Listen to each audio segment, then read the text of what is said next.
esta historia, Jaskin y el viaje al corazón de la tierra. En un pequeño valle, rodeado de montañas que peinaban las nubes, vivía un niño llamado Jaskin. Su nombre significa Sol Nuevo. Él hacía honor a ese nombre, pues su presencia irradiaba una calidez suave y una curiosidad luminosa. Como el dios Inteotl, Jaskin parecía haber emanado de un espacio oscuro y silencioso, pues su madre, Nelly, había viajado al Tlalocan en el mismo instante en que él llegó al mundo.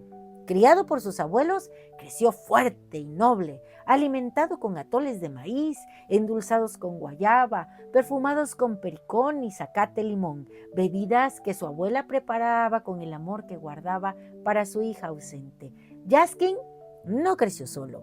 A su lado, siempre fiel, estaba Chico, un xoloscuintli de piel cobriza y mirada sabia. Chico era el único sobreviviente de una camada que una serpiente coralillo había mordido.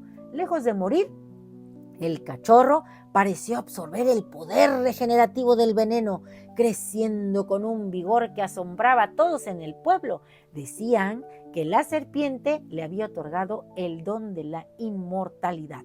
Juntos, Jaskin y Chico eran uno solo. Eran compañeros de juegos, de siembra y de aventuras. Su patio de recreo era la milpa y las montañas que la custodiaban. Se adentraban en cuevas oscuras arrastrándose entre caracoles y arañas, sin más luz que su valentía.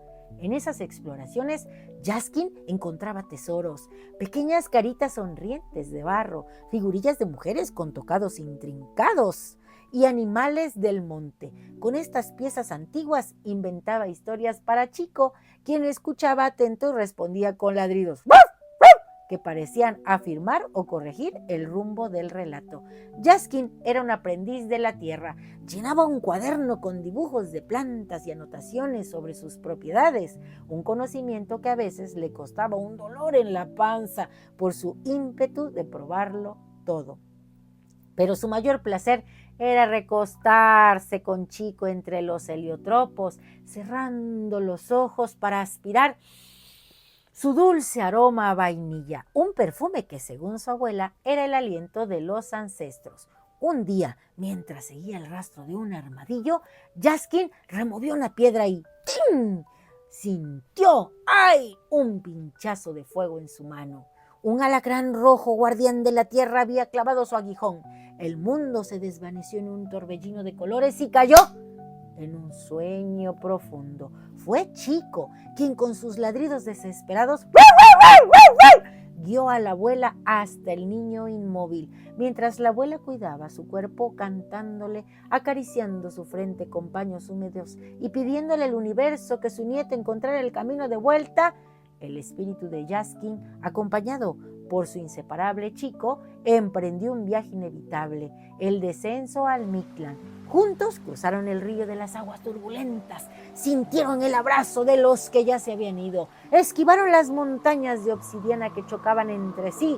Gracias a la agilidad de Chico, soportaron el viento helado que cortaba como cuchillos y caminaron por el sendero donde llovían flechas, protegidos por el lazo inquebrantable de su amistad. Atravesaron los 9 niveles, guiados por la fuerza de su linaje y la nobleza de su corazón. Finalmente llegaron al Chignauh-Mictlán, el lugar sin orificio para el mundo. Ante la presencia de Mictlantecuhtli y Mictecacihuatl, los señores del silencio y la oscuridad, con una voz clara y sin miedo, Jaskin hizo una petición. Venerables señores, no he venido a quedarme, solo pido la gracia de ver a mi madre, Nelly, solo por un instante. Mictecacihuatl, la señora de los muertos, lo miró con sus ojos de estrellas extintas y habló con el susurro de las hojas secas. Pequeño Jaskin, tu valentía es grande, pero tu madre no reside en mis dominios. Aquellas que parten al dar la vida como guerreras tienen su morada en el Tlalocan, el paraíso del agua y las flores. Para llegar, debes encontrar la cueva que resguarda Yayauqui-Tezcatlipoca en su forma de jaguar. Conozco muchas cuevas, respondió Jaskin, con mucha esperanza y entusiasmo. He explorado las montañas con Chico, solo necesito una señal. Enternecida por la pureza de aquel niño que viajó al inframundo por amor, Mictecacihuatl tomó su pipa de obsidiana y con un soplo envió una nube de humo sagrado que envolvió a Jaskin y a Chico, llevándolos de vuelta por el camino que habían recorrido. Después de 9 días, Jaskin abrió los ojos. La luz del sol acarició su rostro. A su lado, Chico lamió su mano. Con la cola moviéndola suavemente, se puso feliz. En su mente no había miedo, solo una certeza cristalina y una nueva visión. Buscar en las montañas la cueva del jaguar, la entrada al Tlalocan, con la seguridad de que su fiel amigo, el perro inmortal, estaría siempre a su lado. Ahora yo les pregunto, ¿cuántas veces hemos sido conscientes de nuestro propio viaje al Mictlán a través de la ensoñación? Hay días como este que el Tonalpohualli nos invita a realizar esa travesía de forma consciente.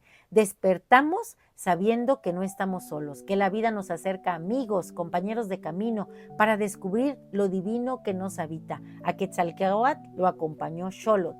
Yayauqui Tezcatlipoca colaboró con su hermano para crear el espacio de nuestro quinto sol.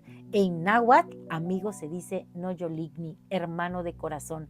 ¿Cuántos Noyoligniwa te ha acercado a ti la vida? ¿Cuántos tienes? Ellos son portadores de una chispa divina destinada a encender una nueva luz en tu sendero. Abrázalos, porque son tus maestros y están más cerca de lo que te imaginas. Cuando dejamos de contar los días y comenzamos a sentirlos, descubrimos el ritmo de nuestra propia existencia. En cada ciclo, en cada experiencia que se repite, tenemos la oportunidad de destejer y volver a hilar, de cortar nudos y añadir hilos nuevos. Con paciencia y determinación nos convertimos en la misma Tlazolteotl, barriendo nuestro propio camino y tejiendo nuestra realidad. Sal de tu estado de bulto sagrado, de tu crisálida de quietud. Levántate con la fuerza del gran guerrero, el espejo humeante de obsidiana, Yayauqui Tezcatlipoca, y reconoce el poder que yace en tu interior. Reparte el tona, tu energía vital, como lo hace Sinteot, el maíz sagrado que brotó de la cueva para ser sustento. Haz de tu vida una ofrenda. Comunica tu gozo de saberte entusiasmado con lo divino dentro. Libérate de las cargas que te limitan, pues todo es pasajero cuando comprendes que la vida es siempre aquí y ahora. Permite que Chalchutlicue, la señora de las aguas, te pula como a una piedra de río, arrastrándote a nuevas orillas donde puedas redescubrirte más suave, más brillante y listo para fluir con la corriente de la existencia. Un placer compartir. Si te ha gustado esta lectura, dame un like. Recuerda, suscríbete en mi canal, en YouTube y en TikTok, Lili Caltonac, porque Lili Caltonac no te abandona. ¡Timotasque!